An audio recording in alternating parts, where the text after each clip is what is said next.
all the time we were in Champaign working on Wine and War, we talked to people about, oh, how terrible the war must have been. And they said to us, yeah, it was awful, but it was not nearly as bad as World War One.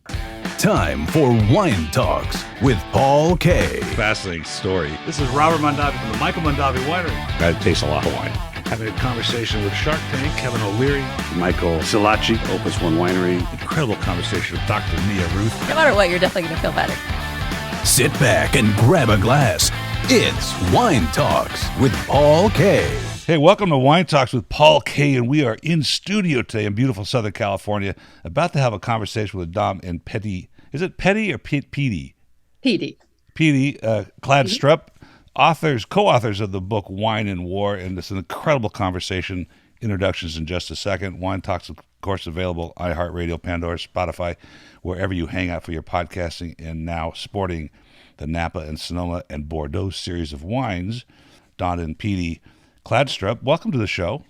Thank you. Thanks. Pleasure to be here. You know, as I told you off camera, you know, I've been reading your book Wine and War, and it hit me that we've got to tell these stories to a younger audience, to a more contemporary audience, to a wine audience that doesn't know these stories. And here I am looking for you all over the internet, nothing, can't find a thing. But thank goodness your daughter Regan is available through all the typical channels. I guess it's a generational thing. Yeah, it could be. And so you're currently in Philadelphia right now. Right, we are. Uh-huh. Yep. Visiting Regan and doing a few other things. But yeah. And I read that you live in Paris. That's right. We've lived there for, golly, more than 4 decades now. Yeah, we arrived in France because of my job. I was a news correspondent, television correspondent for CBS and ABC News back in the day. Wow. And, after a number of years in the network news racket, we decided to change our lives, reinvent ourselves. That's fabulous. Write books, maybe. And turns out that's what we did. Fabulous books. And we're going to talk about Wine and War right now. We're going to talk about Champagne and the other ones you've written. But let me just ask, when was this that you picked up and left?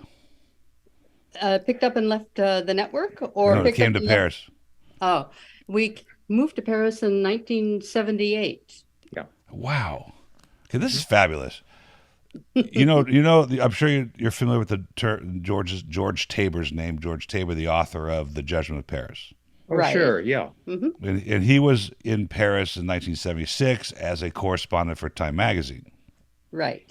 And so here's this group of Americans that have gone to Paris, stayed in Paris, and done amazing things and reported great stories along the same lines. But you just fell in love with the town and the city, and you just said, the City of Lights, and this is what we're going to do. Yeah, well, I think we just got very comfortable there. Our children grew up there, and after a while, it started to feel like home. Yeah, and it was a stimulating area, a place that was entirely new to us. The food, the wine, certainly. We'd never tasted things like we were tasting back then. And Wow. suddenly, it was really a revelation. I suppose Stephen Spurrier's place, Cave de Madeleine, was still around. You probably visited there. Lots of times. Yeah, we were very lucky and fortunate to get to know most of those people. And Yeah. occasionally we still see some of them. It's a great network it's almost a family of the folks that work there, and producer Patricia Gasteau was going to be on the show. I haven't heard from her lately, but what an amazing time for wine in the world, let alone the Americans winning the Judgment of Paris. But it was a different time then, wasn't it? It really was, and we miss those times. I bet. Those times were very personal. Stephen Spurrier, he was a good friend. David Cobbold, Patricia, who's you just mentioned, Gallagher. James Lawther. Yeah. But many of the others, it introduced us to the world of wine in a way that I think would be very difficult today. Mm-hmm. Again, the personal touch. Have you tried this bottle? We just opened it. Would you like a taste? And, sure enough, a whole new experience. That's a little bit about kind of how we got turned on to the whole picture. I wonder, my dad's wine shop in the 70s was very much like that. In fact, Patricia's sister was a regular in the store and had told my father, my sister's coming to America to go select wines for this idea that she has with Stephen Spurrier. And it's like this, you almost feel like family because Patricia will tell you that her sister has fond memories of my dad's relationship. And it was a different time. People wanted to talk about wine. You'd come into a store.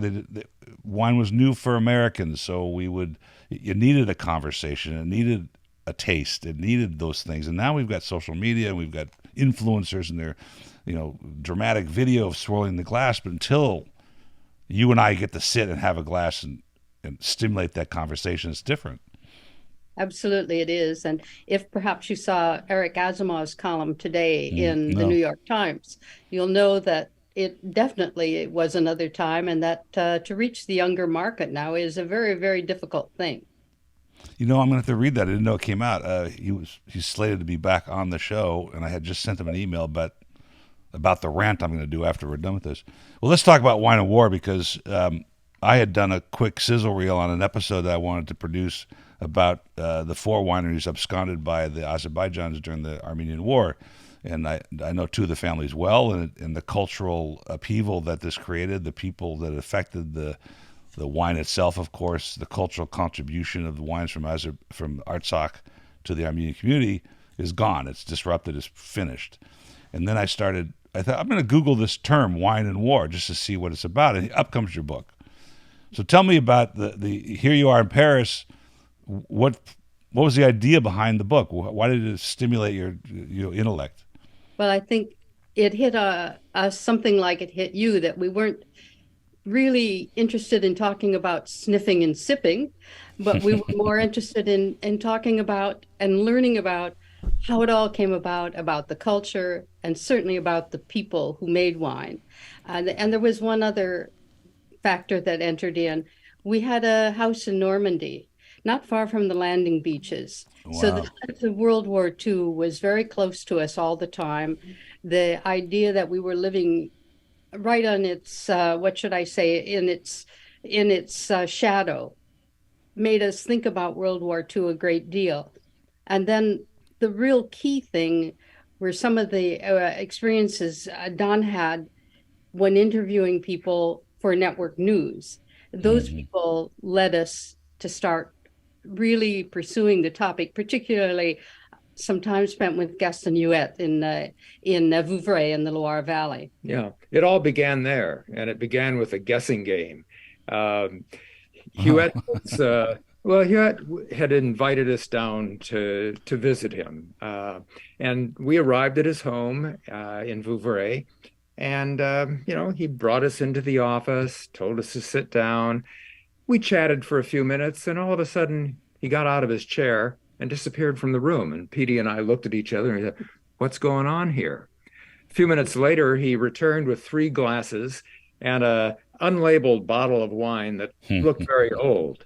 But then he poured, and out of the bottle came this golden liquid that, well, whose bouquet just filled the room with the scent of apricots and honey and peaches. And we thought, oh my gosh, what are we going to be drinking here? And Huet said, "Go ahead, taste it. Tell me what you think. Tell me when you think it was made." And so I went down, 1970, no, shaking the head, smile on his face. I went back, the 1960s, the 1950s. Each time I guessed, the smile on his face would grow bigger. He would shake his head and, indicate, try again. So, finally I said, all right, 1953. Biggest grin of all. I said, I give up. When was it made? And he said, 1947. Wow. Greatest wine. It was a sweet wine, but he said, it's the greatest wine I have ever made. And I looked at him and I said, have you ever tasted a wine better than this? And all of a sudden, the smile on his face disappeared. And, he grew very, I don't know, almost sad. And he finally said, only once. It was when I was a prisoner of war in Germany. Uh, I had a little bit of wine, just a thimbleful. It was nothing special, but it was the only wine I tasted during 5 years of captivity, and I Wow, will never forget it.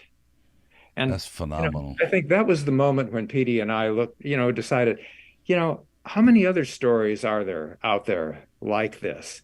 And as we discovered, there were a lot of them. And that's how Wine and War began.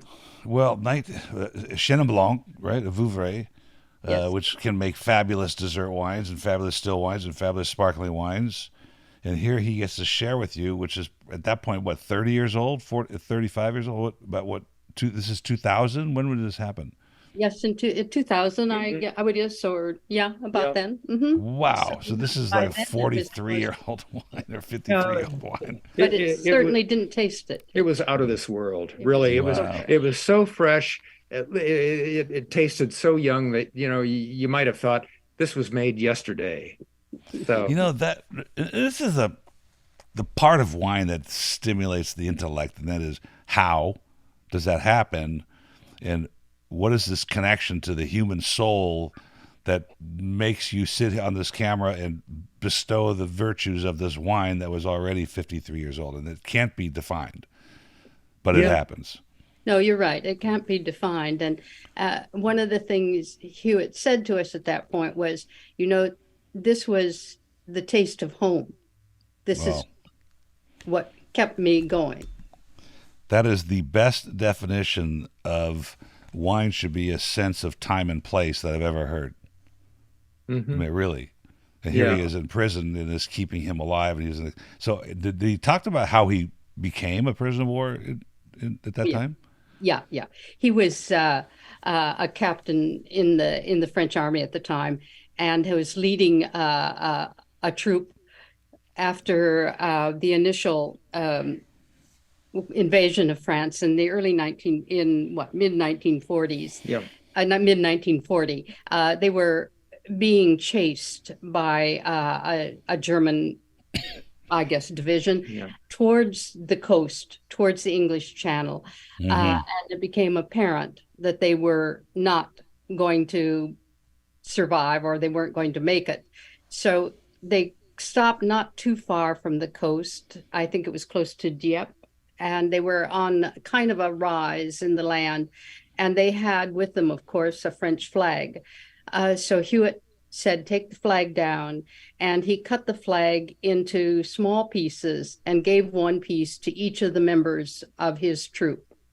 And he said, so no matter what happens, we have this with us.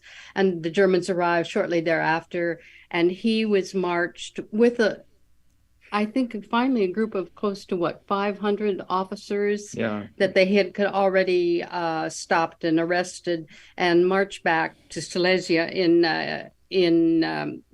what would now be Poland, Yeah. and where he was in camp then in a prison of war camp But for 5 years. this was during the big evacuation, the Hmm. British soldiers Dunkirk. Dunkirk, yeah, yeah. Dunkirk, trying to get, into a boat, get off to England. There weren't enough boats. And Hewitt realized this at the very beginning. And when the final boat left, even though somebody called back to him and said, we'll return, we'll get you out of there, he said, it never happened. We were Wow. completely abandoned. Wow. Also considered Hitler's greatest mistake during the war by Well, not pursuing the British into there's the that. ocean. But Yeah. so, but how did you find Hewitt? And what was the name of this winery? Was it a family winery? And then how did you Yeah. find him to be the It, first sort of? it was indeed a family winery. The place that they bought first, that his father bought at the end of World War One. His father was gassed in World War One, and his health was very bad. So he was advised to move to the country, and he bought this small wine property. Olieu wasn't the 1st Mhm. one? Yeah. Called Olieu. Olia, Yeah, Olieu. Thai place. Uh-huh. Yeah, and from that, Hewitt expanded it through the years. I believe his father bought the winery in 1919, Hmm. uh, and then they've added to it. It became a much larger operation. Yeah. Speaking of 1919, when it was founded, uh, Mm, We have a bottle of wine from that estate. Whoa. Date. We haven't tasted it yet. But that's We're waiting for it to evolve. yeah, Mature. we gotta make sure. Waiting for it to come around, maybe. Yeah, Yeah, exactly, yeah. exactly. Waiting for us to come around. And That could be. That's very funny. So the Germans come in 1940, Right. and they come in and they basically split France in half, so to speak. I don't know if geographically it's actually in half, but and create the Vichy government, which is sort of the French trying to manage themselves, but not really, and the German occupied side. And I wrote it. I put in we put a map in my little sizzle reel about this war and wine thing, where it looks like they went right down the middle of Bordeaux, maybe left bank, right bank kind of thing, and left, of course, the great chateau for themselves and maybe the lesser ones. They did. Basically, Yeah, right? they did. The way the France was split, all of the best wine of the time was in the German occupied zone. Mm-hmm. No It question. almost seems deliberate, doesn't it? Was. Oh, it's very deliberate. Yes, Yeah. yeah. And the thing about the invasion is that it happened so fast that there was no blueprint for any organized occupation. Oh, that's interesting. I mean, what on May 9th, 1940, Hitler speaks to his generals and everybody else and says, "Gentlemen, you are about to witness the most famous victory in history." A day later, German troops pour across the border into France, and less than a month later, they're marching down the Champs-Élysées. Wow. It was so fast, even the Germans supposedly were surprised. Yeah, but the result was utter chaos. I mean, you had cellars pillaged of their wines, chateaus taken over, places like Chateau Mouton Rothschild having soldiers inside the chateau taking pot shots at various pictures that were hanging on the wall. And you've got the poor cook running around trying to take them down before they were all destroyed. So many things were happening at once that, as we say, utter chaos. Through your book so far, it seems like there were two sets of rules for the Germans. There was a compassionate set of players, and there was the Gorings of the world that pillaged and plundered as much as they could. And you open the book with this fabulous paragraph, which is when one of the lieutenants or generals opens Hitler's cave. And, of course, everybody knows Hitler really didn't drink much. And here are, 100,000 bottles of some of the best things ever made? Absolutely. And it was Bernard de Nonancourt who became head and really developed to the point, Laurent Perrier Champagne. Mm-hmm. So he was the man who really opened up Hitler's cave at the top of the Berchtesgaden at Eagle's Nest, and was able to recoup quite a bit of wine. But he also had seen many of these very wines taken out of Champagne as he was a teenager. Yeah, he was working at one champagne house when the Germans came rolling into the village and began emptying the bottles from Salon. Yeah. And it's amazing because he said, when I went up to Eagle's Nest and I opened the door, I saw the very bottles that had been absconded. I mean, there were hundreds of thousands of bottles there of the very best wines that France ever made. But he specifically pointed out, he said, I saw those very bottles go out. Yeah. So, talk about full circle. Right. Really, that's amazing. Really. So what is it? What is it about wine? And maybe there's no definition, but what is it about wine that I just witnessed in current times in 2022? The stealing of wineries and the equipment and the labeling and the fermentation vats and the shiners and whatever there was, that had happened again in World War II or happened prior, and probably happened prior to that. I think even during the French Revolution, some of the regiments came and tried to raid Madame Clicquot's place. I mean, what is this just? Well, let me ask you another question. How did Goring know that the 67 or 97 was this incredible vintage from Bordeaux? How do we know all this already? Well, first of all, nobody ever heard Goering say the word enough. He Oh, just yeah. anything, and he would have, I suppose, had somebody tell him what the best wines were. Um, in any case, when we were working on Wine and War, we talked to an American who was at that time the only American to be making champagne in Champagne. And he had been a soldier in Patton's army. Hmm. And Wow. he said what is undoubtedly the truth about every single winery that's been pillaged during any war. And what he said was, soldiers drink. Wow. Well, that pretty much nets it out now, doesn't it? So it's just well, there you do tell the story in the book about wine being part of almost the what would have been the Red Cross care package for French soldiers. It was part of sort of the diet, was it not? It was sort of a daily routine. I mean, not just World War II, but World War One. You know, the soldiers were there and they were expecting their little glass, Pinard, their Pinard, their Pinard, yeah, every which day. kind of a rough red wine, but it was essential. It was something to look forward to. I wonder if that would have settled the argument if the Nazis could have helped us with that, like what's better, Burgundy or Bordeaux? But we will get into that. So,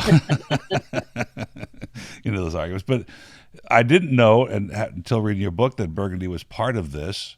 I kind of remember Champagne being part of it, but Bordeaux obviously being a port city. What did they do in Bordeaux? They came in, they grabbed these chateaux, established a port. Well, the port, of course, was already there, but they took over, and they definitely went after the major chateaus for the all the bottles they could get, but they wanted all of it to send back to Germany.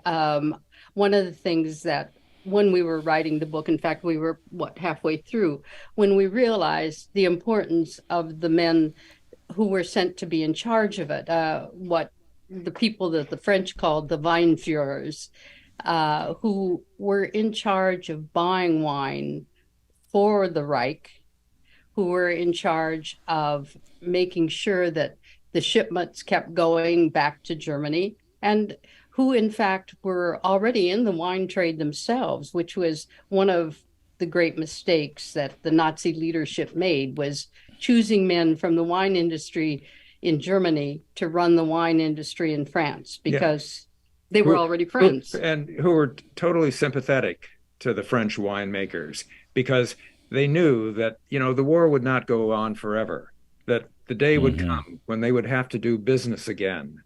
And as a result, they went out of their way to actually protect the winemakers. At the same time, slake the thirst of Hitler and his cronies. It was a very dicey game that they had to play, and dangerous. and yeah, absolutely. But as Don said, these were men, primarily men, in the same business as the men in France. They had known each other for generations. They trained in each other's businesses. They spoke each other's language.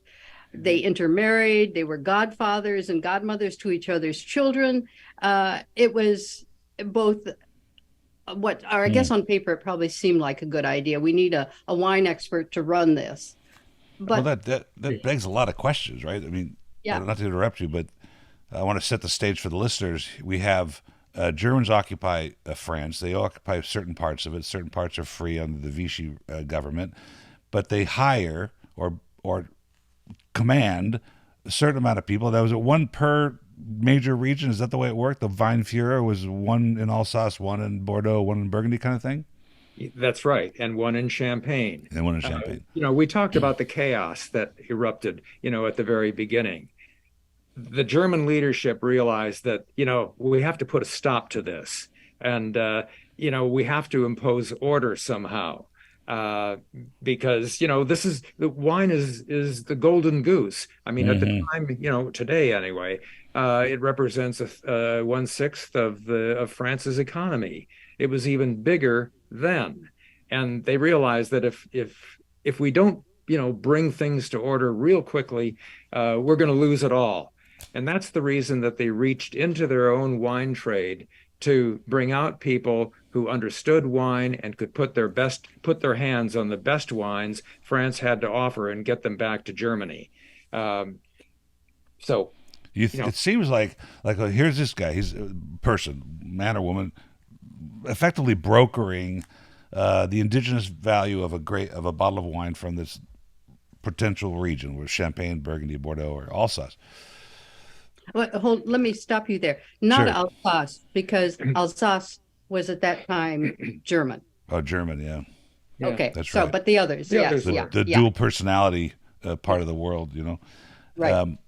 So they have to sort of walk this line between, like as you're saying, being the old friend of the winemakers and the families of those winemakers, but represent the Reich to Yeah. the superiors to get them the things they wanted. And I wonder why the Reich didn't just say, "We're just taking it." Why didn't they just say, "We're going to take it. We don't need this liaison"? Well, I think in a certain way they did, because they set the price they paid, but they wanted to keep the business running. And they knew they couldn't do it themselves. They didn't have the manpower. They didn't have the expertise to bring in to run for instance, the great chateaus of Bordeaux, to take care of the vineyards, etc. Because obviously the German manpower was going into the army and going into armaments, into furnishing the necessary things for the war effort. So they needed to keep it going, because they had learned in the First World War that destroying it meant destroying a lot of income for Germany itself. And so to just take it would have made it both counter to the image they were trying to present as being correct, and ruining the industry. But of course, they set the price and they set the exchange rate. So while they were very proud of the fact that they bought the wine, it was for a derisory amount. Yeah. Was there a difference between the way the Weinführer handled Bordeaux versus Champagne versus Burgundy, and the way the Nazis actually handled those regions, as far as absconding with Chateau, or I like they turned Chateau Aubryon into a Luftwaffe rest home? Did they work differently? They were all essentially sympathetic to the wine situation and to the plight that their winemaking friends were facing. But I would say the one Weinführer who was different was the fellow who conducted affairs in Champagne. Kladstrup, right? yeah, Kladstrup was Otto Kladstrup. he was a lot more what should I say, army, more military in his approach to the situation. Also, he had the greatest demands put upon him. The Third Reich leadership was asking for what, Clad? 1.5 million bottles a month? A month. Yeah. Yeah. And this caused great disruption in Champagne. Yeah. The champagne makers went on strike for the first time in history there. And, it took practically an act of God for the strike to be settled. But, the situation in Champagne was different from the other regions, because Otto Kladstrup was not only the guy in charge, he was a connoisseur. He knew what good champagne was, and maybe more importantly, what bad champagne was. And some of the champagne makers adulterated their wines, did various things that are probably unmentionable on a podcast. But some of this got back to Kladstrup, and he hauled the culprits in, and at one point sent one of them, a guy named Taittinger, to prison. And he was not the only one. He put several of the winemakers in prison. And that was until later in the war, when they came down really hard on Champagne, and sent the man who was nominally the head of the champagne industry, a man named Robert Jean de Vogüé, and he was also head of Moet. when Wow. they arrested him and his assistant, a man by the name of Formont, and sent them off to concentration camps. Robert Jean de Vogüé became so ill and developed gangrene in the little finger on his left hand. Mhm. He realized that unless Wow. something was done, he would die. So he found a piece of glass and sharpened it until he could cut off his own finger, and which was how he survived. But when he came home, it was nothing but a skeleton. Yeah. Ugh. But Clavish realized that, well, that de Vogüé He was it. was head of the resistance in that part of the country. Hmm. And as a result, was determined to, if he couldn't have him executed, have him worked to death. Yeah. Yeah. I wish I had known this about Tétanger before, because I had Clovis Tétanger on the show recently, and I could have brought up the fact that his It would have been, relative. yeah, it would have been his great uncle. Right. Yeah, because he was Actually, Yeah, brother. Clavish went after Taittinger and said, how dare you foist, dirty ditch water Yeah. on us Germans? And Oh boy. Taittinger replied, well, it's not like you Germans know anything about good champagne. And that was when Taittinger suddenly found himself behind bars. Oops. Yeah. They had Maurice Durand. Was he one of the subjects behind bars that? Almost. Yeah. Almost. The Germans came to his place and tried to arrest him, and yeah. It was the middle of the night. It was early morning when they knocked on the door, and he was pretty much aware that he was a target because he'd been very active in World War I and had spent time in America. They knew that his sympathies were definitely not with the Germans. So when they came after him, he was prepared. He'd already had a suitcase packed. And Wow. as they knocked on the door, his wife went to the window because their house was on the Rue d'Enfer, Yeah. the Street of Hell. And That's right. the winery was down below. They lived up above. She opened up the windows, buying time, and said, what is it? What do you want, etc. Now, because it was winter, it was cold, and there wasn't much for heating, their son, Robert, had come in to sleep in their bedroom. And when he heard this, he began to crawl. He crawled out into the next room where his sisters were all sleeping and said, Mama is at the window telling the Gestapo that Papa's gone to Paris on business. So when the Gestapo came in, they questioned the kids, and then they got to Robert, who was by this time back in bed, a little boy. And Wow. they believed this sleepy little boy who said, I don't know where Papa is. Mama said he's gone to Paris on business. Wow. Meanwhile, Papa was down in the cellars, going through a little door and escaping now from the Rue d'Enfer, the Rue of Hell, to the Rue de Paradis, the Street of Paradise. Yeah. And he went into hiding for the rest of the war.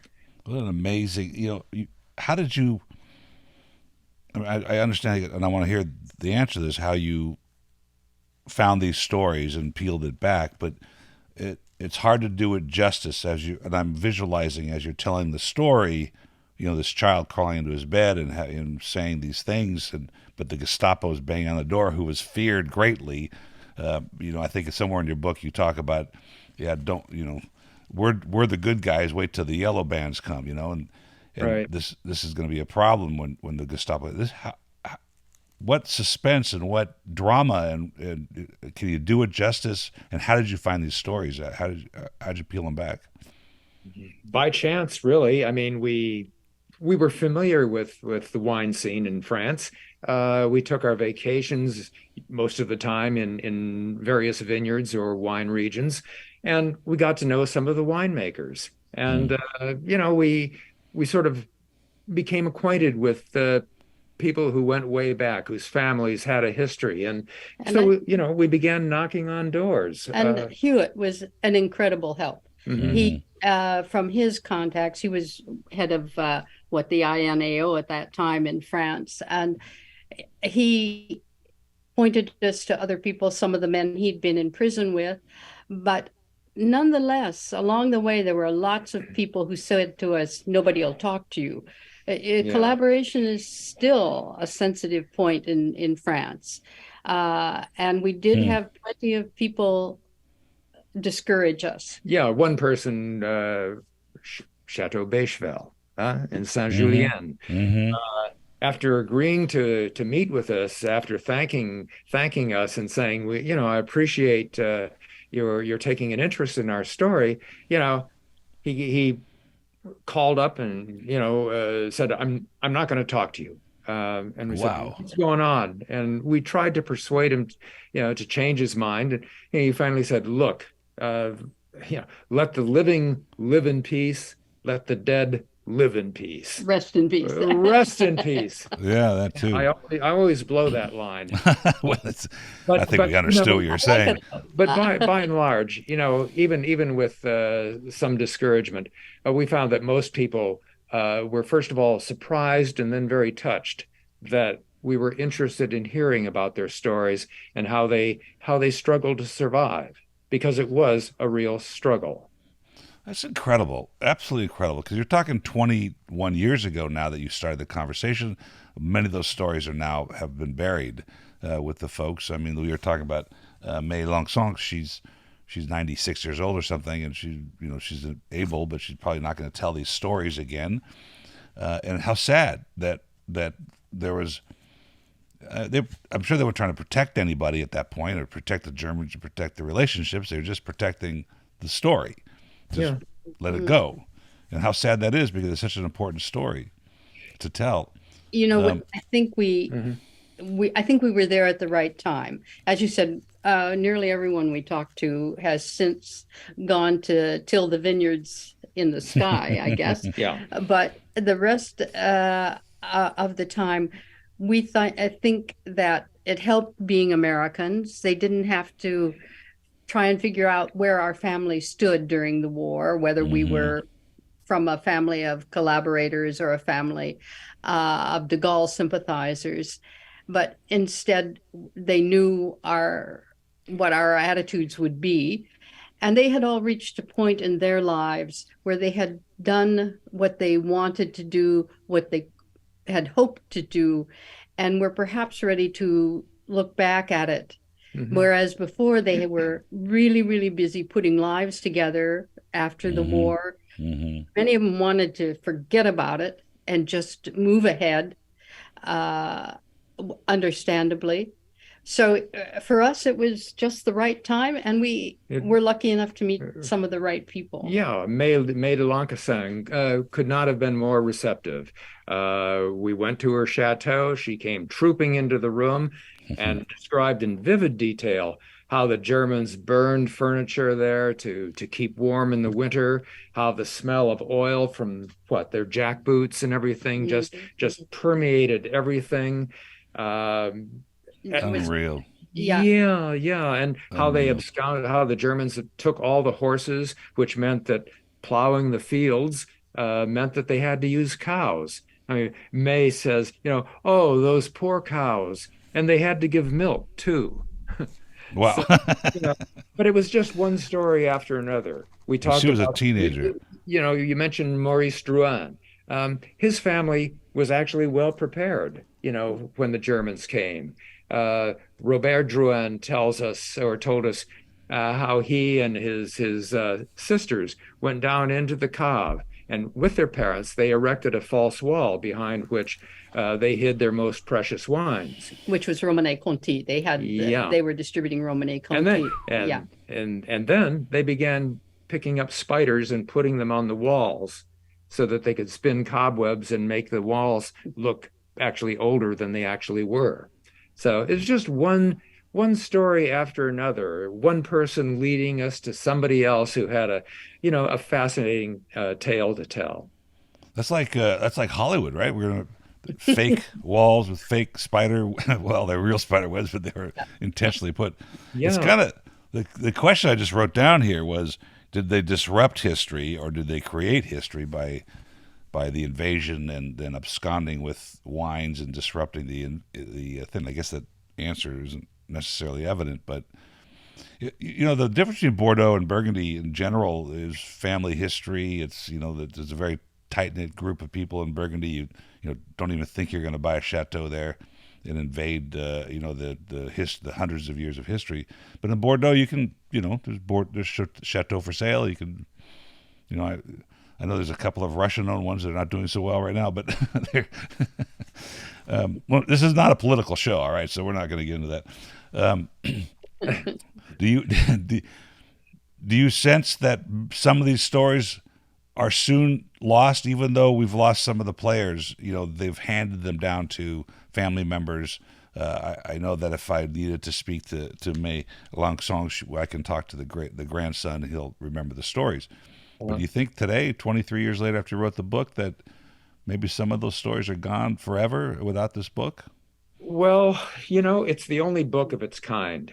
Nobody had written about It's unbelievable that we were writing about, and nobody has written about it since. And it would be impossible to go and, duplicate what we have written. Mm-hmm. So, in that sense, I think some of the stories have been lost, but they're still out there. And the book itself, don't mean to toot our horn, the book has been sort of an evergreen. It's been an international bestseller. It's done really well in the United States. And do you know what our best foreign market is? Here you go. Our best foreign market is Germany.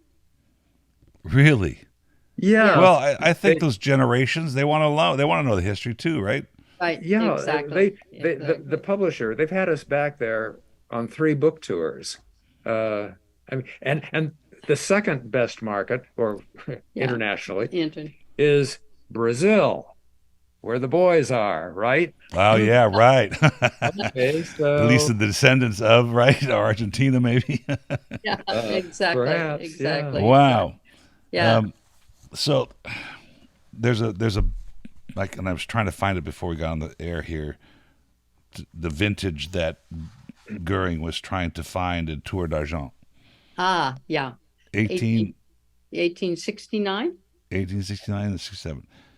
And the reason I wanted to look it up in the book was to go research the vintage to find out what was so great about it, why he knew about it. But more interestingly, that's a whole different part of the world. I want to touch on it a little bit, and then I want to get to Champagne. But when they came to Paris, he makes a beeline for Tour d'Argent. For the listeners, Tour d'Argent, probably the most famous restaurant in the world, and if not, at least the most famous cellar in the world. And I have to tell you an anecdotal story. When in 1993, my father and I and my mom and my wife went to Vinexpo in Bordeaux, and we stopped in Paris. And I had just sold my grandparents' house for them in Hollywood. And my dad says, "Your commission, we're going to go to Tour d'Argent." And so we go there, and I didn't have a jacket. They got to buy a jacket for a couple of francs. And my dad orders the 45 Lafite. Wow. Yeah. I think at the time it was $3,500 a bottle. Okay, so it was a little steep, but yeah, it's a pretty good commission, right? Yes. And he brings it out. The ullage is pretty dramatic. It's caked with dust. And my dad spoke French at the time. He tells the somm, he says, "I'll tell you what I'll do. You open it. If it's good, we pay for it. If it's not, you pay for it." And the guy goes, "No, I'm not doing that." So he puts it back. And I think we got a 62 Costa Esternel or something, and it was fabulous, of course. It was only $600. But obviously, the German Reich and the generals, and Goering particularly, knew of Tour d'Argent, knew of the vintages they wanted, and how amazing they built a wall to protect, 20,000 bottles or something? Yeah, well, and it had to be done really quickly. Claude Terrail, the late owner of the restaurant, had to fly back from Lyon, and got to Paris just in time. Went into the restaurant, and went downstairs, began slapping the mortar and bricks together as quickly as they could. It took just 6 hours. It was the time they had to do it. Wow. I mean, they'd already know. They knew for sure what wines they were going to put back there, and maybe had done some of that, but they had very little time to do it. And more importantly, they got it done in time because it was what, just the following day like when the next day the Germans arrived and they said, yeah, we've come for your wines, especially the famous 1860 whatever. I think We'll look it 1860 up. 69. yeah, and we'll look it up. and the maitre d says, I'm sorry, sir, but all of those have been drunk. There are no more. Oh, but that's impossible. We've heard such wonderful things about the 1869s. Please, you must, yeah, we're going to go down and check ourselves. And so they did. They Unbelievable. went through everything. Unbelievable. There was, I think you said in the book, there's 100,000 wines at the time. And what a collection in 1940. I mean, that's unbelievable. They made off with the 80,000. with the 80,000. Left the 20,000, hit the 20,000 that were hidden. Yeah, which was, all right, a good cushion to rebuild with, when the war stopped. But it was a close call. I suppose they were just tired of Riesling. I don't know what they were.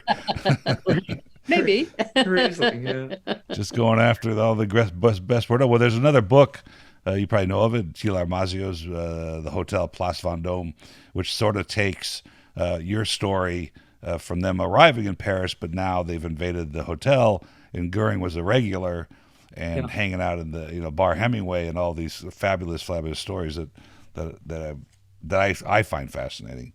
But I want to move to Champagne a little bit because another fascinating, in a book you've written. What year did the book Champagne come out? I think it was about 2005. About 5 years So a little later, bit afterwards. 2005. Yeah. Was this because of your studies for Wine and War that, boy, this region is really special and I want to peel that back a little further? Is that the impetus for the book?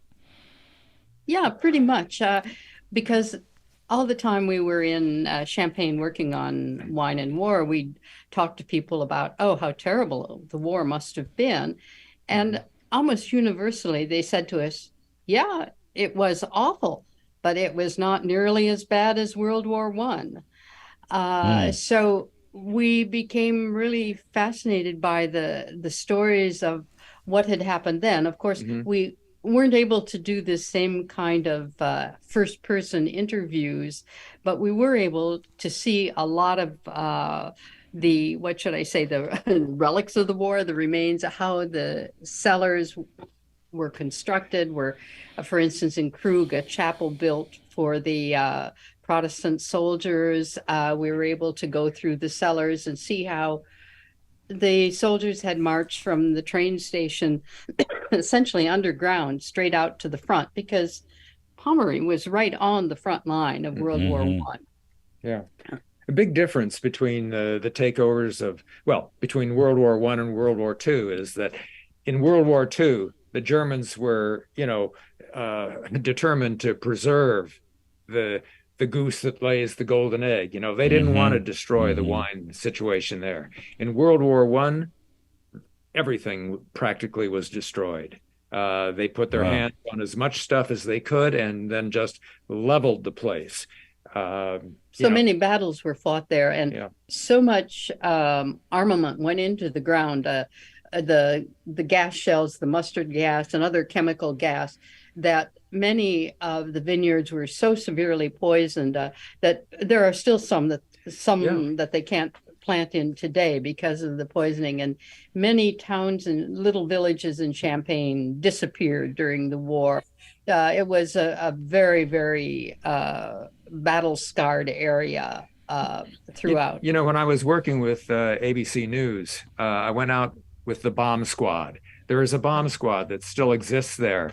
And, it periodically gets phone calls from, some person who says, I just found this big shell in my garden, or from a farmer who says my plow struck something in the field.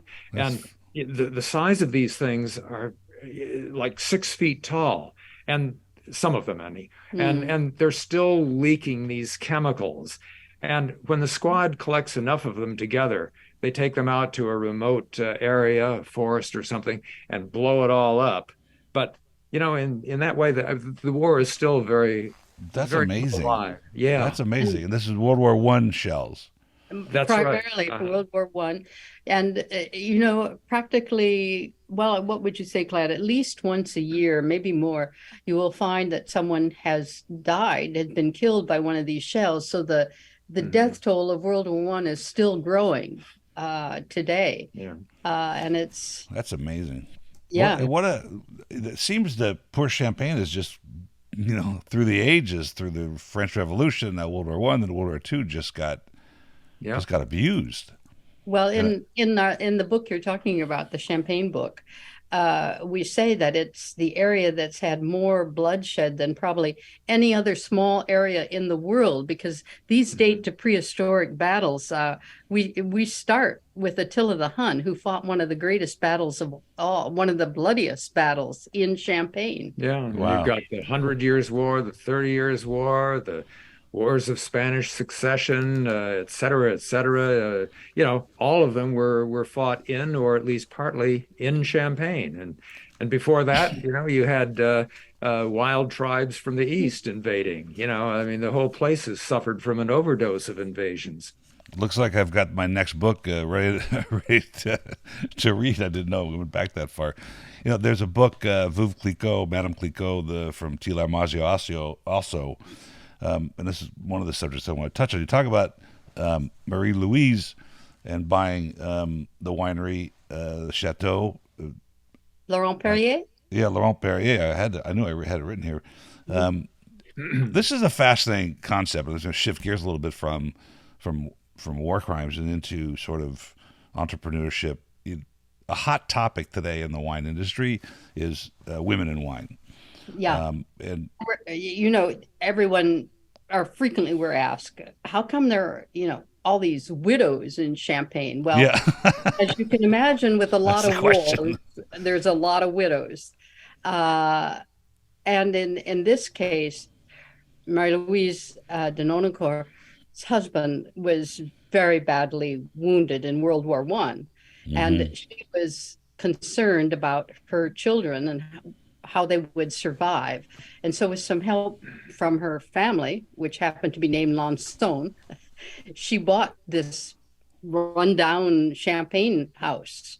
Was in such a terrible shape. It was number 99 out of the 100 Champagne houses at the time. Wow. And she knew that nothing could happen during the war, that she wasn't going to be able to do anything with it. So she also was one of those who walled up the Champagne they had and put her statue of the Virgin Mary into the wall to protect the wine. Mm-hmm. I remember that in the story. Yeah. But I was just thinking when you said that, Madame Clicquot, I think, wasn't one of her relatives or her ex-husband or brother or something injured, wasn't able to work. I kind of reflect on this. Yeah, that's right. Yeah. I believe it was her brother who was unable, if I remember correctly. Yeah. But the thing that's not puzzling, is just interesting to me that it's such a hot issue to have women in wine now, but in Champagne seems to be a district where that was not that unusual, at least. And I think in your book you talk about how her relatives were saying, "What are you talking about? You're a woman, you can't do this." And of course creates this wonderful chateau and brings it back. Parallel in the 1700s, late 1700s, early 1800s, Madame Clicquot's doing the same thing. Not so unusual, but it's also a district of innovation. Where I was telling my staff, one of the things that Madame Clicquot came up with is still being used today with the way I think it was how they riddled or how they basketed the wines. Fabulous innovation. Maybe that comes from all this strife and all this need to recover. I don't know. Yeah, innovation, promotion. Yeah. What about this situation? I don't mean to put you on the spot, but the place in the Finger Lakes, that they needed a. Oh yeah, you were talking about women who took over. Well, Louise Pommery was one of them who took over Pommery and ran it. Right. And was so successful that, and in fact, as many of the Champagne houses were so successful, everyone tried to imitate them. And a group of Americans were among them who thought, wow, we can make wine in the Finger Lakes. We just need to find a bit of promotion here. And so they traveled through France and ran across a widow, a cook, whose name happened to be Pommery. And they brought her back to America, established the Widow Pommery, went to Congress and asked to have a post office named, and they named the post office Reims, New York. And wow. so they I made, didn't know this story. They That's made great. Champagne Pommery in Reims. Uh-huh. And the address still exists. Yeah, on some that- GPSs, you can still find Reims, New York. Do you call that American innovation, or do we call that? I don't know. Yeah, What do we call that? I'm not. Yeah, who do we blame? Huh? It's actually still when I stocked my dad's shelves in the 70s and 80s, a lot of the sparkling wines from California were called champagne back then. But there's still one that calls themselves California champagne, and I think that's wrong. Well, didn't Putin just announce a few months ago that nothing coming into Russia, with Russia being a huge market for champagne back in the day, but announced that nothing coming into Russia could be called champagne. Only sparkling wine made in Russia could be named champagne. Have you read that? Yeah. He. How do you do that? You just make it up. I wonder. Yeah, exactly. Make it up as you go. For himself. Yeah. This has been fabulous. We're already at almost an hour, and so I want to do it again. But these are the two books I know about under your authorship. What other books have you written, and what are they related to wine or other subjects? Well, about a year ago, we wrote a third book, again on champagne, but this called Champagne Charlie, the Frenchman who taught Americans to love champagne. It's actually, we went further backward in time to the Civil War. It's the story of a dashing young Frenchman who decided to seek his fortune in the United States. The market in Europe was just full of champagne, and there was no place to sell it. So he thought, okay, I'm going off to America. Everybody thought he was nuts. The place is full of wild Indians, people said. It's crude, it's unsophisticated, and you're gonna, you'll go bankrupt. But Charles Heidsieck, the fellow who became known as Champagne Charlie, went anyway. And he was enormously successful. Everybody loved his champagne, and things were going perfectly until he suddenly realized that his sales agent in New York was cheating him. And as a result, Heidsieck decided, I've got to go south and try to collect money that I've lost, or else I'm going to go out of business. Unfortunately, a little thing called the U.S. Civil War had erupted, and he had to do a zigzag course to avoid battle lines and everything to get to the Deep South, get to his friends, and try to collect his money. But, well, long story short, nobody had any money. Heidsieck hired 2 ships to ship, I think, cotton that he collected back to France for textiles. The ships got sunk by Union gunboats. So Heidsieck decided, I got to get out of here.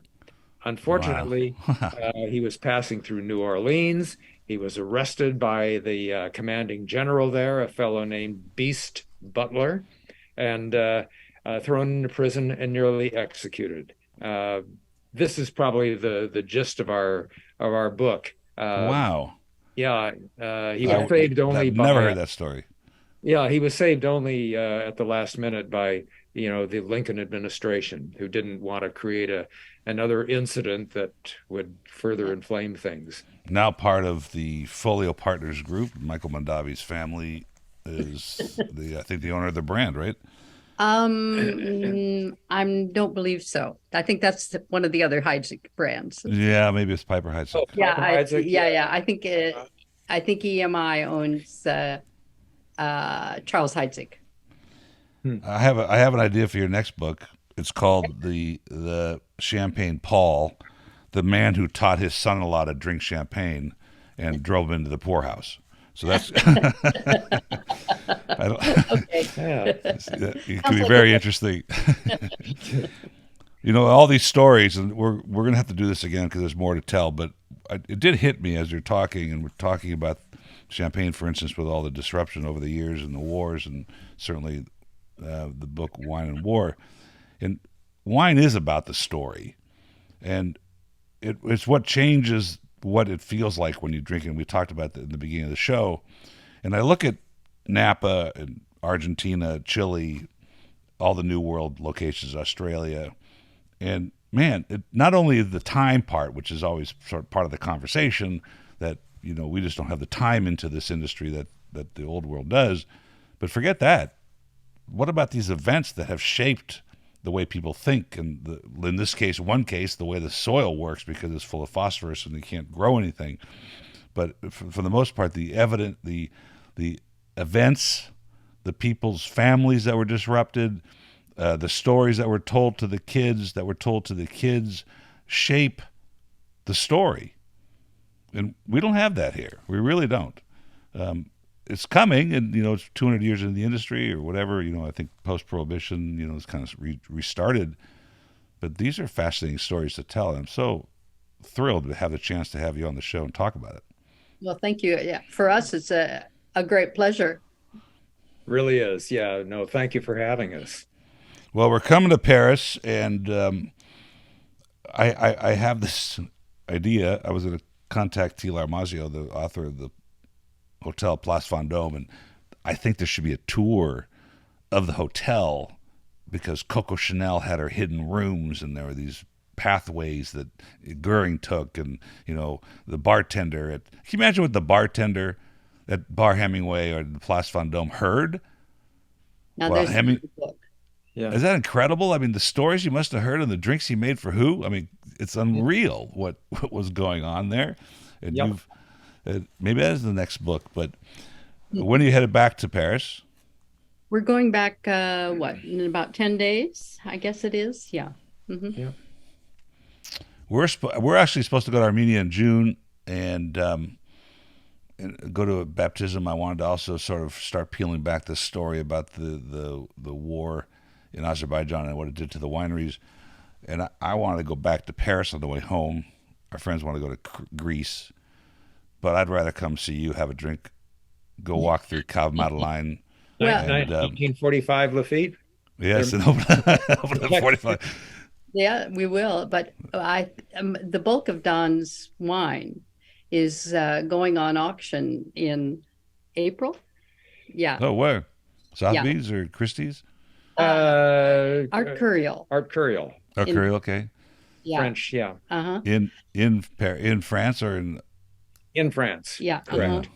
Yeah. And it's fun. a lot of it stuff that Don built up while we were doing Wine and War. So there's some pretty old bottles there. Wow. Some going back to the 19th century. I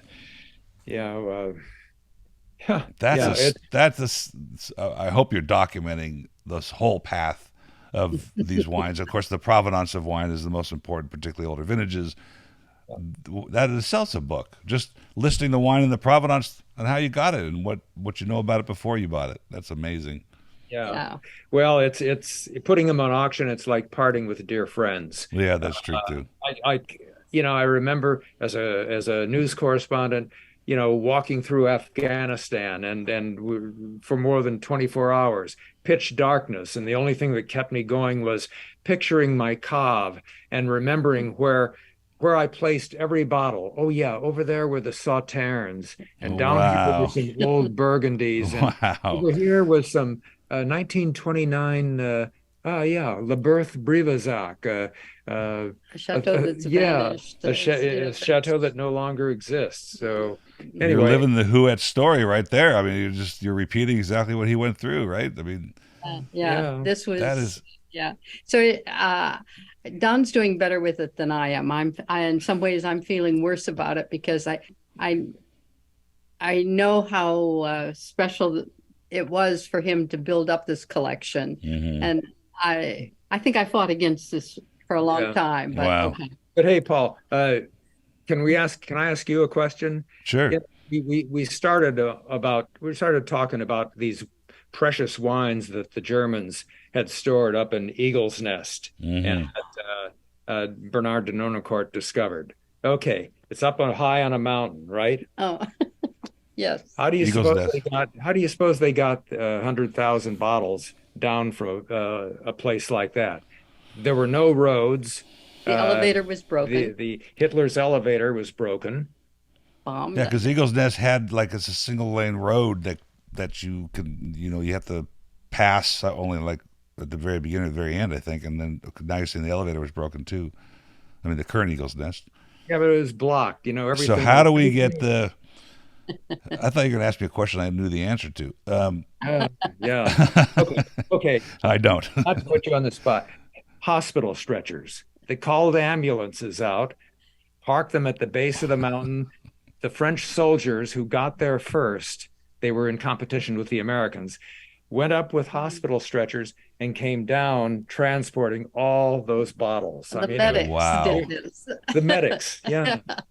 That's an amazing story. I did the other thing actually that when I read that part of the book, I thought, wait a minute, I thought the Americans got there first, or the Russians. That's You what know, the whole- that's what the Americans want you to believe, but they Yeah. didn't. They didn't. Yeah, apparently like, not. like the French guy in charge said, God loves the French. Yeah. The French were ordered to take their flag down and hoist the American one in its place. That's fabulous. Yeah. We were just a stone's throw from Eagle's Nest. I think we were in Strasbourg. What's the cute Austrian town that looks like Christmas? Maybe? Salzburg, yeah, Salzburg. And we were going to take a trip to Eagle's Nest, but it was closed, so we couldn't do it. I would have rather have known the story before I went. So now, if I do go, I'll know the story. All right. Right. Good. It's such a fabulous time, and thank you so much for taking the time. And I wish you safe travels, bon voyage, Thank you. and à bientôt. Until the next time.